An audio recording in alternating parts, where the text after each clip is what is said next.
¿Qué tal? Bienvenidos a un nuevo capítulo de este podcast de Cosmovisión, renovando vuestro entendimiento. El día de hoy vamos a tener un invitado desde la ciudad de Buenos Aires, país Argentina, y es el hermano y pastor Juan Camilo Tovar. Es pastor, ya lo dije, conferencista y expositor bíblico de orientación reformada y tradición presbiteriana. Su ministerio se caracteriza por la predicación expositiva de las Sagradas Escrituras, la defensa de la sana doctrina y la promoción de una cosmovisión centrada en la autoridad y suficiencia de la palabra de Dios. A través de sus conferencias, seminarios y plataformas digitales, ha enseñado sobre discernimiento doctrinal, apologética, consejería bíblica y teología reformada, exhortando a la iglesia a permanecer fiel al Evangelio de Jesucristo en medio de los desafíos culturales y espirituales que hay en la actualidad. Es un gusto poderlo tener, mi hermano Juan Camilo, esta mañana que estamos grabando, ¿no? Puede ser tarde y noche para el quien nos vea en este podcast de Cosmovisión, renovando vuestro entendimiento. Un gusto poderle saludar desde acá, desde Guayaquil, Ecuador.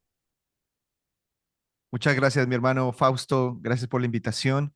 Y bueno, espero que sea de bendición, que pueda aportar herramientas a los hermanos y que ellos puedan edificar su fe de una manera sólida en las escrituras y que esto como fruto arroje una relación con Dios legítima, verdadera, cálida. Listo, mi hermano. Y el tema que hoy tenemos es un poco controversial. Y bueno, el tema de hoy se va a llamar Los falsos maestros. Esperemos eh, que un poco dar dirección sobre esto, ¿no? Y, y entrando ya de lleno al tema, ¿no? Sobre los falsos maestros. Pastor Juan Camilo, vivimos en una época donde nunca había sido tan fácil para alguien acceder a predicaciones, libros y contenidos cristianos. Sin embargo, pareciera que también hay más confusión doctrinal que nunca. ¿Por Sí. qué considera que el tema de los falsos maestros sigue siendo tan vigente aún en este siglo XXI? Bueno, creo que en este siglo XXI se ha intensificado más la pululación de falsos maestros. Y esto se debe a que estamos en la era de la información, ¿no? En Internet tenemos acceso a cualquier tipo de conocimiento. No solamente conocimientos ya bien sistematizados, sino quizás ideas, ideas separadas, ideas sueltas. Y creo que esto es lo que las personas por ahí no se dan cuenta, ¿no? Porque cuando hay una estructura, una sistematización en el pensamiento, hay coherencia, pero si no hay un entendimiento sistematizado, entonces cualquier idea cabe en mi entendimiento. El problema es que cuando no tenemos esa estructura, la contradicción se da y prácticamente de manera inconsciente. Las personas pueden estar afirmando una cosa y a los 3 días diciendo totalmente lo contrario, pero no se dan cuenta porque no tienen sistematizado su entendimiento. Ellos simplemente acceden a cualquier tipo de información y lo que suene bonito lo van adoptando, ¿no? Entonces, creo que ese es el gran problema. Hoy es un gran desafío para el pueblo cristiano, un gran desafío para los maestros cristianos, porque vamos a ver una mezcla impresionante de, no sé, de paganismo, incluso de vudú, brujería. Yo he hecho unos análisis acerca de esto, de teologías orientales, hinduistas, budismo, humanismo. Bueno, es una mezcla impresionante.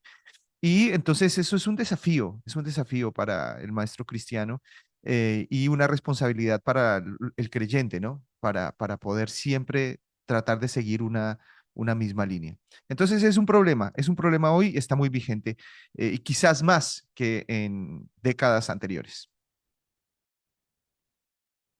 Según con lo que nos expresa mi hermano, es como que todos los errores, toda esta especie de enseñanzas anticristianas que las meten dentro de las iglesias, están empaquetadas, creo, en algo que se llamaría el sincretismo, ¿no?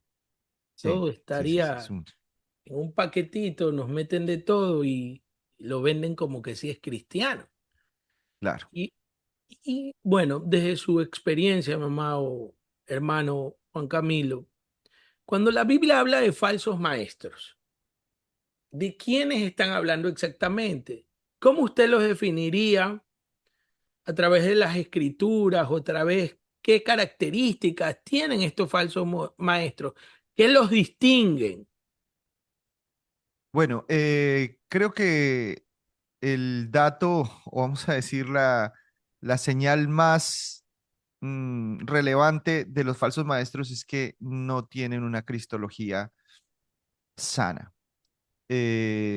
Para ellos Cristo no cuenta, ¿no? Entonces, es mencionado, pero de una manera muy diluida, de una manera muy, ¿cómo decirlo? Como un accesorio. Mientras que Cristo es el centro, es el eje, es el propósito, el telos, el objetivo principal de todas las escrituras. Los apóstoles y en el Nuevo Testamento el concepto de estar en Cristo está casi 200 veces, más de 150 veces. Entonces, creo que, y es muy evidente que un falso maestro carece de una cristología sólida. Tú vas a ver personas que, por ejemplo, dicen que son el ungido. Justamente yo trataba estos temas en días anteriores. Entonces piensan que hay personas por ahí ungidas de manera especial, ¿no? Y que tienen más autoridad que otras, e incluso pueden llegar a verlos como una autoridad universal o sobre naciones enteras, ¿no?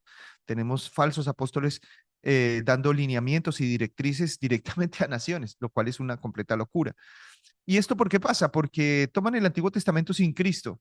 Entonces no pueden ver, leer y seguir el hilo histórico de la Biblia y el hilo teológico y que desemboca en Cristo. Y entonces ya en el Nuevo Testamento nos damos cuenta que no hay más ungidos, que el ungido es Él es el Cristo. Nadie puede ser otro Cristo. Y porque eso significa ungido, ¿no? El Cristo.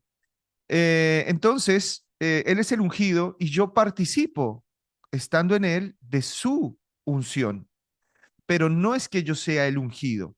Entonces, si te das cuenta, ahí ya de una manera muy sutil se van a tomar muchos textos del Antiguo Testamento y la persona va a quedar prácticamente como en una autoridad paralela a la de Jesús, lo cual es completamente inaceptable en las conclusiones del Nuevo Testamento, pero ellos no se dan cuenta de esto. O sea, ellos van a decir Jesús es el Señor, pero al mismo tiempo van a decir yo tengo una unción especial o el Señor me ungió para, no sé, cualquier cosa. Eso es una contradicción abrupta, es una contradicción muy evidente. Entonces, recuerdo palabras de un teólogo, ¿no? Murray, quien explica cómo lamentablemente el cristianismo moderno ha caído en una enseñanza cristiana sin Cristo, ¿no? Él llama, de hecho hay un libro, ¿no? Cristianismo sin Cristo. Esa es la gran tragedia de los falsos maestros y que lamentablemente puede llegar a ser muy sutil o casi imperceptible para muchas personas.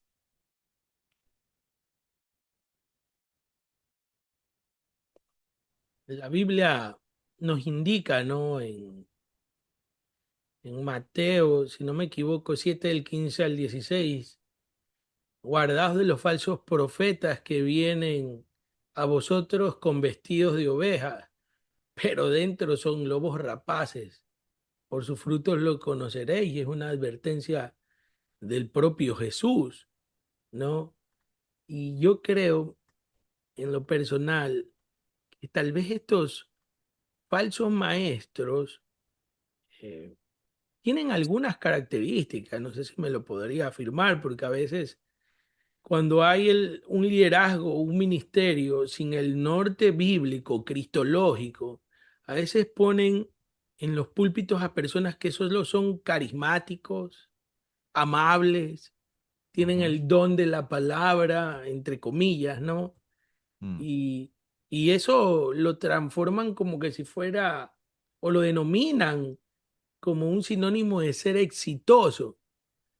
Pero bíblicamente esto es correcto y tal vez cuáles serían las señales que un creyente debería observar, mi hermano Juan Camilo, para poder decir o discernir si está escuchando a un verdadero pastor o a un falso maestro? Bueno, en estos tiempos de información digital se hace difícil rastrear la historia de una persona, pero siempre a lo largo de toda la historia, cuando un ministro era ordenado, siempre tenía su testimonio como respaldo, ¿no? Su hoja de vida no consistía tanto en la elocuencia o la capacitación académica que haya tenido, sino su vida era un currículum, ¿no? Como una hoja de vida, era su carta de presentación, su propia vida. Y esto era lo que lo habilitaba a ser un candidato a representar la misión de Cristo, ¿no? La familia, incluso en el Antiguo Testamento, perdón, en el primer siglo, en el Nuevo Testamento, la familia era una carta de presentación. El mismo apóstol Pablo dice que un hombre de Dios, un ministro, un obispo, debe tener en sujeción a su familia, porque si no, si fracasa con su propia familia, pues no puede ser un ministro de Dios. Y esos son frutos, ¿no? Esos son frutos. Hoy, obviamente que vamos a tener muchos matices y cada caso quizás debe ser abordado de manera única, pero en términos generales, esto es lo que debería, vamos a decir, tener una persona que aspira a ser un ministro de Dios. Hoy en las redes sociales y con la hiperconectividad y toda la avalancha de información que tenemos, es difícil rastrear este tipo de cosas. Sin embargo, por causa de un amor, un mal llamado amor cristiano, que es más bien un romanticismo pecaminoso, las personas pasan por alto todo este tipo de situaciones, ¿no? Que son necesarias para que una persona tenga autoridad.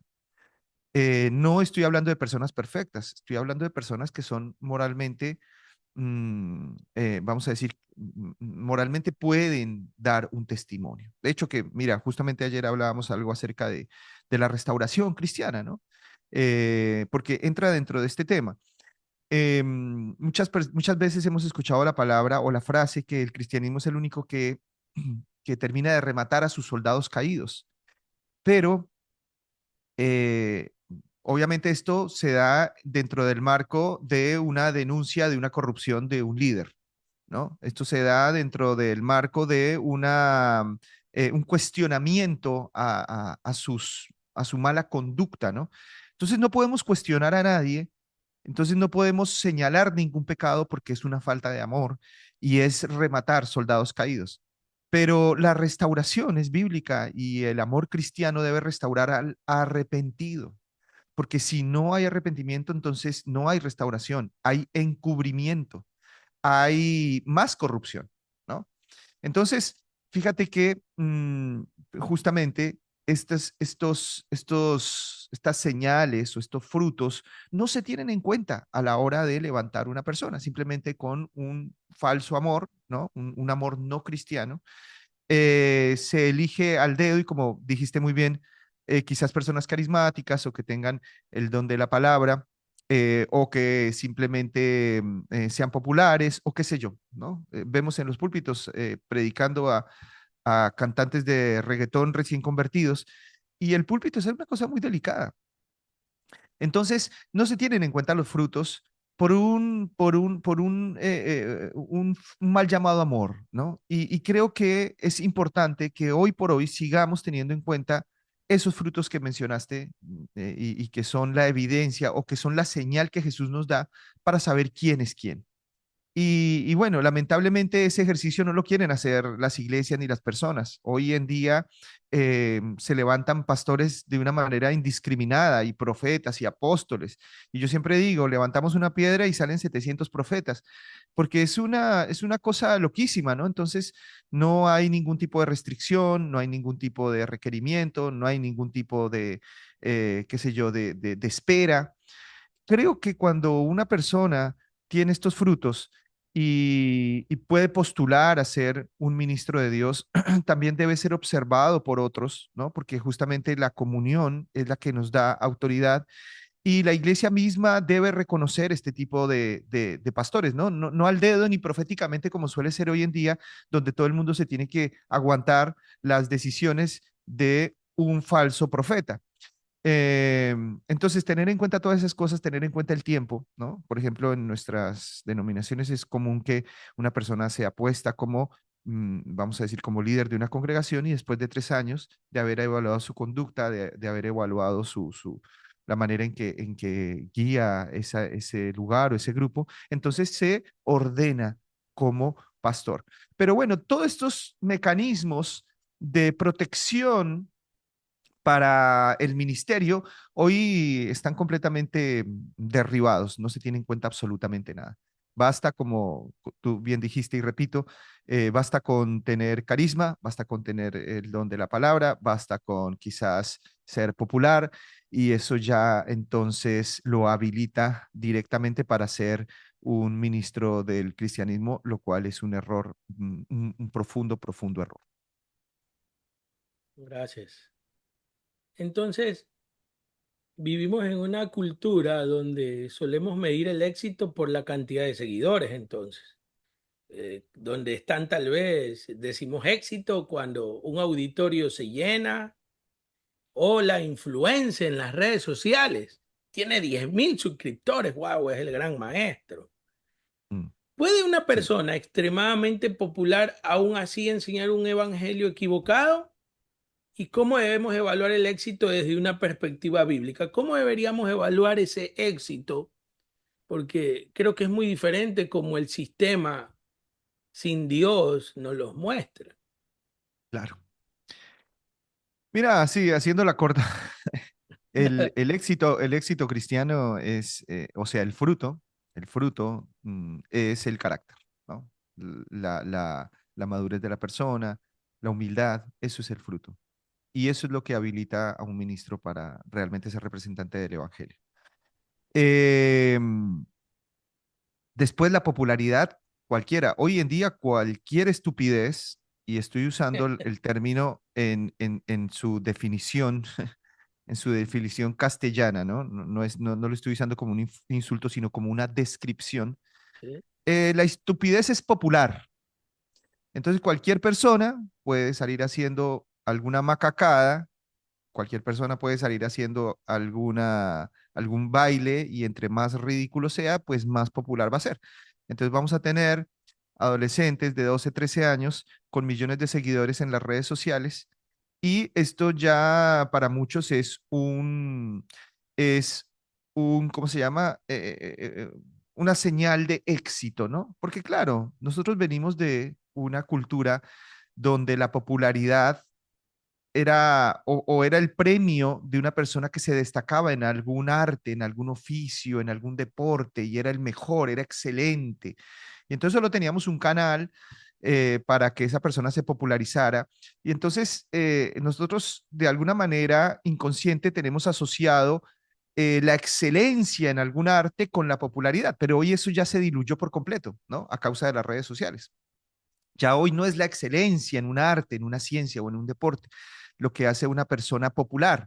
Ahora la estupidez puede hacer que alguien sea popular. Y entonces todavía no hemos aprendido a medir qué es el éxito, ¿no? Porque se nos ha difuminado esa línea.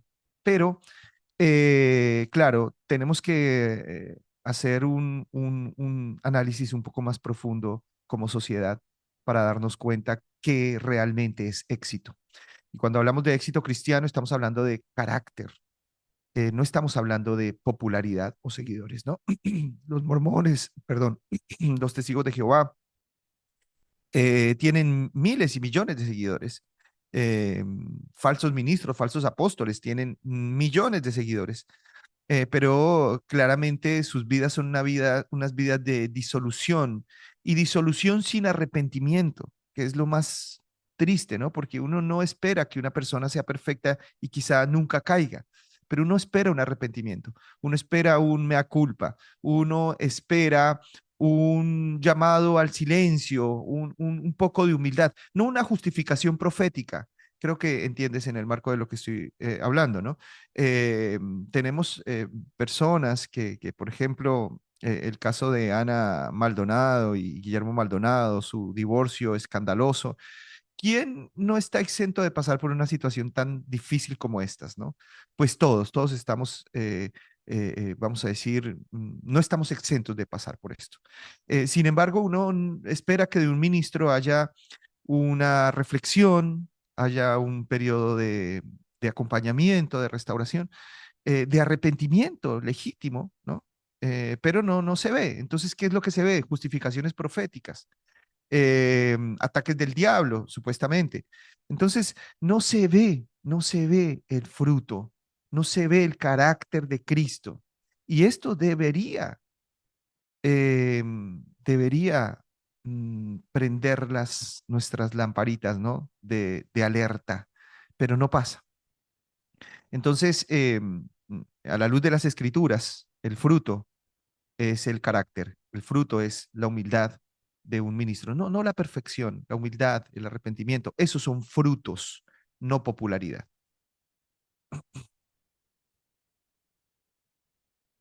Correcto. Gracias, mi hermano. Bueno, eh, le hago una pregunta directa. Si usted tuviera que señalar, mi hermano Juan Camilo, algunas de las doctrinas o movimientos que hoy representan mayor peligro a la iglesia, ¿cuáles mencionaría y el por qué? Bueno, claramente el neopentecostalismo es una versión del cristianismo falsa, es una secta, debe ser catalogado como una secta. El problema es que muchas personas no hacen esta distinción socioreligiosa, ¿no? No saben hacerla, no saben qué es un neopentecostal o qué es un pentecostal o qué es un bautista o qué es un presbiteriano, no saben hacer ese tipo de distinciones. Pero por lo general, o lo que más abunda es dentro de estos círculos, vamos a decir, los carismáticos, es donde existen el mayor tipo de corrupciones doctrinales y por ende, por consecuencia, corrupciones morales, ¿no? Porque una vida es el fruto de una doctrina. Entonces, creo que el movimiento neopentecostal es uno de los movimientos más peligrosos, heréticos y fraudulentos del cristianismo en este momento. ¿Cuál sería una de sus características de este movimiento? Una de sus características específicas. Bueno, las características de este movimiento son fundamentalmente la teología de la prosperidad. Ellos son muy materialistas, ellos están muy abocados al éxito, a lo pragmático, ¿no? Todo lo que dé resultados, entonces eso es de Dios. En realidad es un materialismo, es un consumismo, qué sé yo, es un pragmatismo, bueno, por lo general son estas cosas, ¿no? Éxito humano. Han confundido el super bienestar con la voluntad de Dios. O sea, si yo estoy en la voluntad de Dios, tengo que tener éxito, prosperidad, sanidad y riquezas, porque si llego a pasar por algún sufrimiento, entonces ya no es Dios, es el diablo. Y pues obviamente acá ya se ha quitado la naturaleza misma de Dios, que es omnipresente, omnipotente y es el soberano del universo. Esto se ha perdido en este tipo de movimientos de manera absoluta. Y una de sus enseñanzas, pues es eso, ¿no? Es confundir el superbienestar humano con la voluntad de Dios. Pero a la luz de las escrituras se cae por su propio peso, porque Dios es el que nos aflige y Dios es el que nos levanta. Dios, bueno, diría Job, ¿no? Él es quien hace la llaga y él también la vendará. Entonces, la vida misma es una vida de sufrimiento, ¿no? El sufrimiento es inherente al ser humano. Y claro, aquí el sufrimiento nunca se va a acabar, entonces por lo menos en este periodo de la historia de la redención, no se va a terminar. Entonces esto es combustible para estas falsas teologías, ¿no? Es combustible porque ellos usan el sufrimiento para prometer o para dar falsas esperanzas de éxito, de prosperidad, de sanidad, cosas que nadie puede asegurar porque el mismo Señor Jesucristo nos dijo que en el mundo tendríamos aflicción, pero que confiáramos que Él habría vencido al mundo. Los apóstoles nos dijeron que por medio de muchas tribulaciones era necesario que entremos en el reino de Dios. El apóstol, bueno, Job mismo dijo: Dios, Jehová dio, Jehová quitó, sea el nombre de Dios exaltado. Entonces siempre vamos a estar atravesando por diversas situaciones de pérdidas, eventualmente perderemos familiares, qué sé yo, enfrentaremos el sufrimiento, la adversidad de manera permanente. Nadie se escapa de esto, ni el rico, ni el pobre, ni el gordo, ni el flaco, nadie se escapa del sufrimiento. Eh, entonces, como dije, esto es combustible para ellos porque viven prometiendo, tomando a un Dios que es todopoderoso para darnos vidas completamente idealizadas que no existen y ¿cómo se llama? Y bueno, y lo único que hacen es atraer a los hombres, o por lo menos despertar en los hombres codicias, despertar en los hombres ambiciones, despertar en los hombres celos y hacerlos vivir en una fantasía de un mundo que nunca va a llegar. En lugar de llevarlos a la adoración y a ver a Dios gobernante sobre todas las situaciones, los llevan es a vivir en esa mentira, en ese engaño. Creo que eso es lo fundamental, ¿no? Esto es lo que se resume o se enmarca dentro de las grandes doctrinas del Evangelio de la prosperidad o la teología de la prosperidad. Wow. Bueno, creo que también hay una de las características, ¿no? Que se hacen nombrar apóstoles, profetas. Hay algo más, creo, Claro, ¿verdad? También se nombran, no sé, hay apóstoles, profetas, por ahí sí. uno, por ahí escuché Eh, ese es el, querubín, creo. ese es el resultado, sí. Ese es el resultado del Evangelio de la Prosperidad, porque el Evangelio de la Prosperidad es todo éxito. Entonces, si yo veo en la Biblia que una persona que es apóstol tiene autoridad y una autoridad histórica, y es la autoridad de un apóstol es una autoridad universal, porque son los apóstoles los que establecen la doctrina que va a gobernar la iglesia por toda la historia. Entonces, el apóstol es una persona de mucha autoridad en las escrituras, muchas, son delegados de Jesucristo. Entonces, como eso es una manera de éxito para esta visión, entonces se han empezado a levantar apóstoles modernos que no existen claramente a lo largo de las escrituras y en un análisis completo de la Biblia, no con textos separados o mutilados o vamos a decir secuestrados para una idea, sino en las conclusiones generales de las escrituras, entendemos que ya no hay más apóstoles.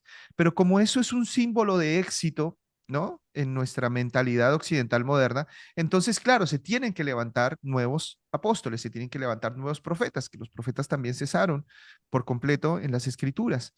Entonces, todo lo que tenga medianamente un tinte de autoridad o de éxito o de dominio sobre otros, entonces ellos lo van a traer a estos tiempos y lo van a reencauchar, ¿no? Lo van a reenmascarar y lo van a sacar de una manera falsa como algo atrayente, como algo que debe ser alcanzado. Entonces, por eso estamos llenos de profetas, apóstoles, patriarcas, querubines, como bien dijiste, y todo este tipo de títulos que lo único que demuestran es el hambre de dominar y la codicia por los títulos, ¿no? Por el engrandecimiento humano. Y es lamentable y nefasto. Y justamente todo esto viene dentro del mismo marco, dentro del mismo propósito, dentro de la misma enseñanza. Y sí, yo creo que sí.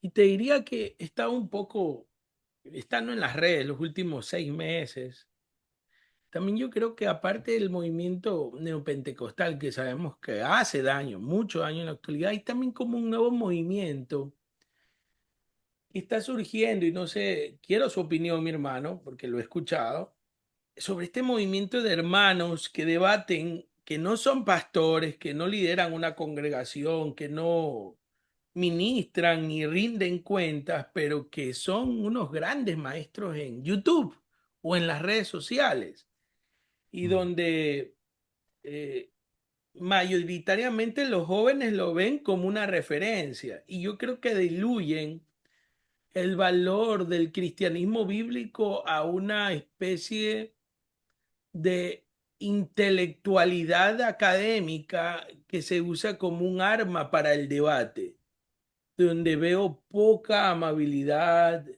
poca empatía hacia los perdidos y Claro. donde el conocimiento realmente ahí envanece. No es malo tener conocimiento, yo amo, soy un hombre dedicado a la ciencia en general y al estudio de las escrituras, pero a veces yo preferiría a un pastor humilde eh, que no puede tener mucho conocimiento, pero quiere reflejar al Cristo, pero a veces yo lo he vivido y dudaría mucho de un pastor lleno de intelecto, donde se transforma en una especie de dictador, pero sin ese amor de Cristo por la grey y donde Él es el que impone todo. Tremendo. Pues sí, es algo es una línea que está muy difusa y muy borrosa, porque uno podría hacer una distinción clara si la línea fuera bien marcada, Sí. ¿no? Una distinción entre un hombre de Dios y un hombre de Dios con conocimiento y un hombre de Dios o un charlatán con conocimiento. Entonces la línea es ancha y difusa y eso es lo que, y ahí en esos grises entran muchas personas. Si el propósito del corazón es destruir a la persona, destruir al oponente con mi conocimiento, entonces ahí se ha perdido el valor cristiano. El debate no está para destruir personas, el debate quizás sea para destruir ideas o para, a través de a través del choque de pensamientos, llegar a verdades más sólidas o por lo menos edificar eh, una verdad mayor, ¿no? Ese es el propósito del debate. Lo que pasa es que, bueno, claro, en el Internet vamos a ver que a las personas o se va a consumir mucho más, qué sé yo, el estrago, la humillación, eh, qué sé yo, ese tipo de cosas, ¿no? Que se pueden llegar a dar en, O ese choque que hay a veces Juan Camilo, por ejemplo, vamos a ver cómo este hermano, este pastor o este teólogo despedaza al que no es cristiano. Vamos a ver cómo le da duro. Y es que me estoy dando cuenta y en dónde está el amor hacia los perdidos. Se va como claro, diluyendo. claro, claro, claro. Sí, sí, yo entiendo perfectamente eso. Y ahí es que el Espíritu Santo nos tiene que guiar, mi hermano, porque Gloria a Dios. uno quizás debería exponer la verdad de otra manera, exponer la verdad con amor para que no para, qué sé yo, destruir al otro, sino para mostrarle un camino al otro, Ay, gloria a ¿no? Dios. Amén. Y entonces quizás es ahí donde fallamos, ¿no? Fallamos y por ahí nos dejamos llevar por la emoción y nos dejamos llevar por, qué sé yo, los conflictos que podemos llegar a tener como seres humanos entre otras personas. Entonces nos vemos identificados con este tipo de contenido, vamos a decir. Pero bueno, creo que es un llamado a la conciencia, ¿no? Porque el debate siempre construyó verdad. El debate, bueno, de hecho que las grandes doctrinas que tenemos nosotros como creyentes Se debatieron. históricas Se se debatieron. debatieron, ¿no?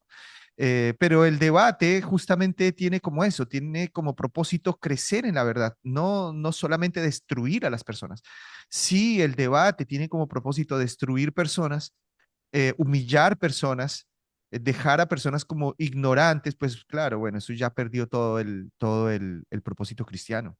Lo perdió absolutamente todo. Fíjate cómo Pablo en el Areópago, ¿no? Debate contra Félix. Félix es, creo que es. Bueno, no recuerdo bien. El caso es que dice, por En poco el me Aerópago contra persuades. versus los estoicos y todas estas personas. Sí. Y creo que, bueno, hay un gobernante le dice, Ah, sí, bueno, por poco me sí, persuades. exacto. Entonces creo que nos hemos olvidado de la persuasión, que es parte de la sabiduría cristiana, y también, qué sé yo, nos hemos ido más a la sangre, vamos a decir. Nos gusta más el circo romano, ¿no? Qué sé yo. Ahora, también tenemos que matizar esto porque en muchas ocasiones debemos ser fuertes con el que engaña tenemos que ser directos. Algunas verdades van a ser dolorosas, profundamente dolorosas, pero el creyente, el cristiano, el hombre de Dios siempre tiene que velar por las intenciones y las motivaciones de su corazón, que esto es secreto para con todos los hombres, ¿no? Y yo creo que la sabiduría nos hará navegar sobre cada situación de manera correcta, ¿no? Porque si yo te digo, siempre tenemos que ser qué sé yo, entre comillas, ¿no? Humildes a la hora de exponer determinadas verdades. Y entonces eso no es una regla que sea guiada por la sabiduría. A nosotros nos gustan los conceptos así. eh, absolutos, ¿no? Entonces siempre tienes que ser verdadero y siempre tienes que decir la verdad y atropellar a todo el mundo y porque la verdad es la verdad. Bueno, a nosotros nos encantan esos conceptos, pero otros dirán, no, siempre tiene que ser amor y siempre tiene que ser comprensión y bueno, siempre tiene que ser pérdida y siempre tiene que ser humillación y humildad de nuestra parte, porque bueno, y las dos son verdad, pero cada situación requerirá de que la sabiduría nos lleve a enfrentarla como Dios quiere que la enfrentemos, ¿no? Entonces, hay momento de callar, claro que sí. La sabiduría nos dirá en qué momento y con qué persona es tiempo de callar.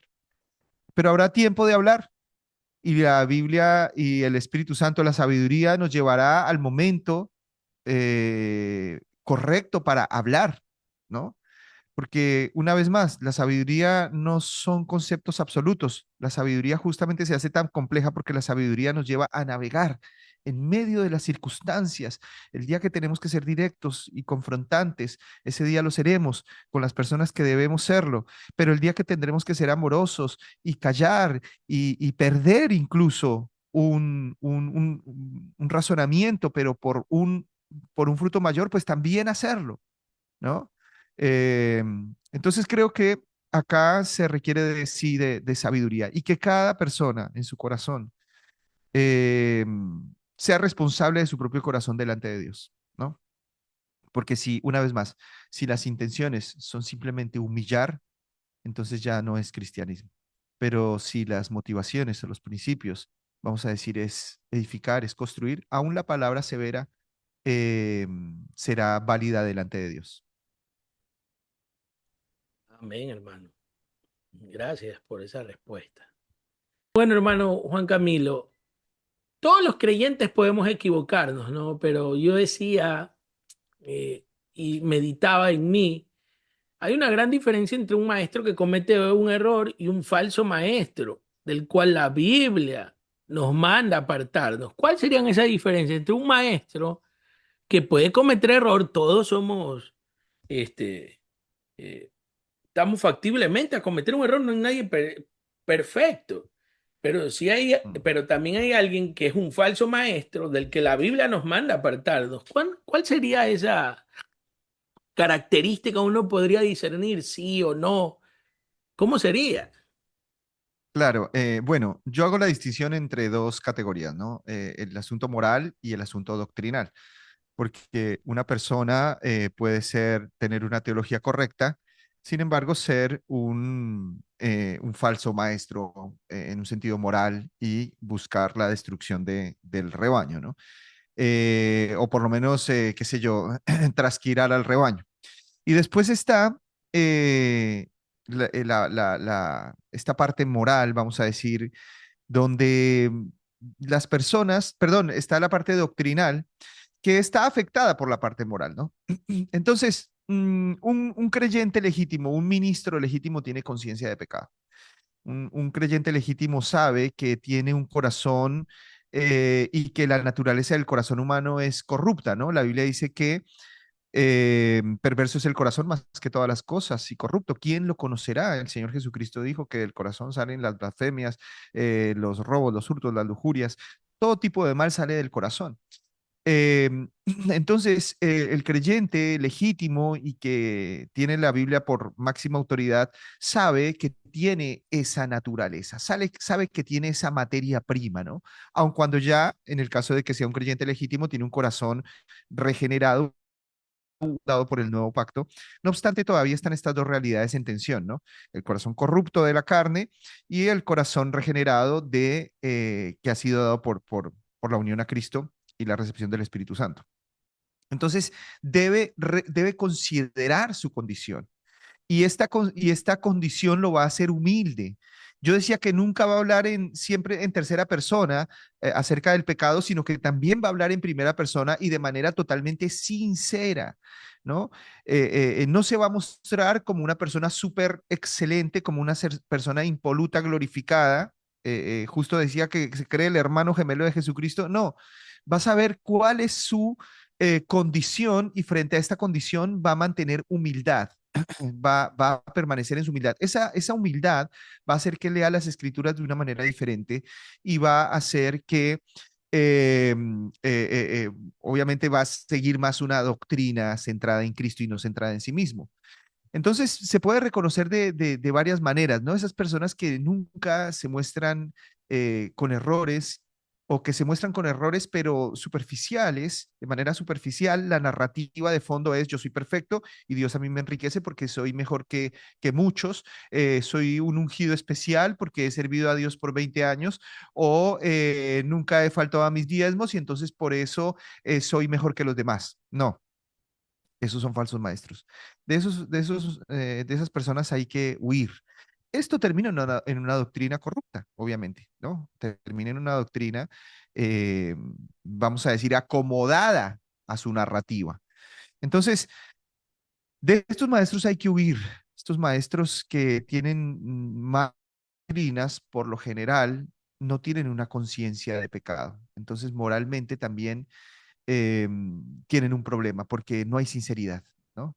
Cuando hablo problema moral no significa que no seamos pecadores, significa que no reconocemos nuestra condición. Yo tengo que batallar contra mis egoísmos, mis vanidades, mis lujurias. Yo tengo que luchar porque soy un hombre, ¿no? Recordaba a Pablo que dijo, el primero de los pecadores soy yo. Pedro le dijo a Jesús, apártate de mí porque soy hombre pecador. Isaías dijo, soy hombre de labios inmundos. Bueno, el mismo Jeremías, ¿no? Maldito el hombre que confía en el hombre, hablando de nosotros mismos, de confiar en nosotros mismos. Entonces, una persona que no tiene conciencia de pecado se convertirá indefectiblemente en un falso maestro, se convertirá indefectiblemente en un torcedor de las escrituras. Mientras que una persona en humildad, que se cuida de sus propias corrupciones, que rinde cuentas, que no gobierna solo una congregación como si fuera un mini papa, sino que comparte las decisiones con los hermanos, que no tiene la palabra absoluta de Dios en su propia boca y en su propia voluntad, sino que la voluntad de Dios está en comunidad. Ese tipo de personas son personas humildes y que han entendido la doctrina básica del cristianismo, que es la doctrina del pecado. Y obviamente esto va a afectar sus enseñanzas, ¿no? Entonces, creo que estos son factores fundamentales para identificar quién es un falso maestro y quién no. Ahora, la Biblia dice que los neófitos no pueden servir a Dios en la palabra, no pueden servir a Dios porque tiene que ser capacitado. Entonces, es importante entender que una persona está siendo capacitada en el ministerio y quizás puede no llegar a tener todas las luces, pero no está ordenado. Está en su ejercicio de capacitación, vamos a decir, ¿cómo se llama? En sus prácticas, por así decirlo, ¿no? Está en sus prácticas y la iglesia lo reconoce como un practicante, como una persona bajo observación y después de su debido tiempo recibirá su ordenación. Entonces, en ese proceso, mientras no está ordenado, pero está activo, puede que uno vea ese crecimiento, pero ya después, cuando alcance la ordenación, ¿no? Cuando sea ordenado como ministro, entonces debe cumplir estos requisitos: no pendenciero, no dado al vino, no amante de ganancias deshonestas, como dice la misma escritura, que no haga del rebaño una mercadería, que tenga en sujeción su casa, que se arrepienta de sus pecados, que tenga conciencia de pecado propia, ¿no? Y bueno, esos son señales básicas, ¿no? Que nos dice la palabra acerca de un ministro. Si no existen este tipo de señales, entonces seguramente estaremos frente a un falso maestro. Puede tener mucho conocimiento, y aún así ser un lobo que simplemente busca el beneficio del rebaño. Muy bien. Mi hermano Juan Camilo, eh, unas tres preguntas más vamos a hacer para poder cerrar con este podcast. Y sin duda yo lo voy a tener de nuevo, ya lo voy a comprometer para alguna ocasión próxima tenerlo y poder señalar específicamente algunas doctrinas erradas. Pero cuando nosotros, eh, mucho, y me incluyo cuando nosotros, soy cristiano, a veces muchos tienden o tienen miedo a discernir porque piensan que hacerlo tal vez es juzgar, ¿no? Y ¿cómo podemos ejercer un discernimiento bíblico sin caer, por ejemplo, en una actitud arrogante o esa actitud tal vez egocéntrica en decir, eh, ese es un falso maestro y te comienzas realmente no a juzgar de una manera bíblica, sino ser una especie de señalador, juzgador o un cazador de brujas? Mm, sí, sí, bueno, muy bueno, muy buena la pregunta. Bueno, yo creo que como dice el apóstol Pablo y retomando la línea de lo que venimos hablando, Pablo dice que cada uno, bueno, juzgue al otro considerándose a sí mismo. No es lo mismo que venga una persona a, vamos a decir, a exhortarte por tu pecado, una persona que se considera igualmente pecadora y que sabe que está en una condición de profunda debilidad, a una persona que se cree a sí misma, qué sé yo, Dios, ¿no? Que se cree a sí misma el apóstol universal y su excelencia, su santidad. No es lo mismo. Claro que no es lo mismo. No, no es lo mismo qué sé yo, que un ladrón arrepentido, por ejemplo, en una cárcel, reciba a un ladrón recién entrando. Y entonces el ladrón arrepentido, el ladrón que ha sufrido sus consecuencias, el ladrón que tiene esa conciencia y que ha decidido nunca más cometer esa maldad, reciba al otro ladrón y le diga, mira, yo te voy a ayudar porque esto que hiciste está mal. Entonces no lo está haciendo desde una superioridad moral, sino lo está haciendo desde la evaluación de su misma condición. Te aseguro que la exhortación es completamente diferente. A la exhortación de una persona que se cree mejor moralmente que los demás. Ningún cristiano puede verse con superioridad moral sobre otra persona. Eso es un gran error. Tenemos que saber que somos personas que erran, que van a corregir a otros que erran, pero ya con una idea de una ayuda mutua, de una edificación, ¿no? Yo pongo el ejemplo de una hermana que hace muchos años atrás ella oraba mucho, horas, y ella hostigaba, afligía a los hermanos porque no oraban como ella. Y ella, bueno, tenía las condiciones para poder hacer esto y además tenía esa virtud, ese don, ¿no? Entonces ella podía estar orando 3 horas a la madrugada y perfecto. Pero bueno, habían otras personas que no podían, ¿no? De qué sé yo, trabajo y un sinnúmero de situaciones que no hacen fácil esta práctica. Pero entonces ella, en lugar de mostrarse compasiva con los hermanos que no podían hacer esto, era el verdugo de la congregación. ¿Y cuánto tiempo usted oró? ¿Y por qué es tan carnal? Porque es un hijo del demonio, no sabe que esto que le pasó fue porque no ora. Entonces, en lugar de edificar a los hermanos, en lugar de ser ayuda para los hermanos, era de aflicción, era de tormento, ¿no? ¿Cómo sería una persona mm, creyente y que no juzga con injusticia? Es una persona que se considera a sí misma y que le diga a otro hermano, mira hermano, yo quizás en esta área soy un poco fuerte, entonces quiero ayudarte, oremos juntos. Dios quiere llevarte una vida de oración más profunda. Y entonces es muy diferente cuando realmente nuestras fortalezas, o por lo menos en lo que el Señor nos ha fortalecido en algunas áreas, se ponga para el servicio y la ayuda de los hermanos en lugar de para el juicio, ¿no? Ahora, no podemos caer en el error de ser cómplices del pecado, ¿no? Y encubrir el pecado ya porque no podemos juzgar, ¿no? Porque, como dije al principio, esto ya sería impunidad y la gente no sabe discernir este tipo de situaciones, ¿no? Tomábamos el ejemplo del soldado caído. Entonces, una cosa es una persona que está arrepentida y que debe ser restaurada, otra cosa es una persona que no está arrepentida, que quiere seguir en su misma práctica, y entonces ahí no debe verse la restauración o, vamos a decir, el silencio como algo virtuoso. No, no, esto terminamos cayendo en complicidad. Entonces, la Biblia nos manda a juzgar todas las cosas. Es falso que Jesús nos mandó a no juzgar. Y esto es algo que se ha instalado mucho en la cultura cristiana y no solamente en la cultura cristiana, sino en la cultura occidental. Tú vas a ver a las personas en la radio, en la prensa, en la televisión, en la calle, en el supermercado, en todo lado diciendo yo no soy nadie para juzgar. Y esto viene de una cosmovisión cristiana, ¿no? Porque se instaló la idea falsa de que no somos quienes para juzgar. No, debemos juzgar todas las cosas. Juzgar es un ejercicio de la razón que separa lo bueno de lo malo. Entonces eso lo hacemos todo el tiempo. El problema es juzgar hipócritamente. Ese es el problema. Y eso es a lo que el Señor Jesucristo, eso fue lo que el Señor Jesucristo condenó.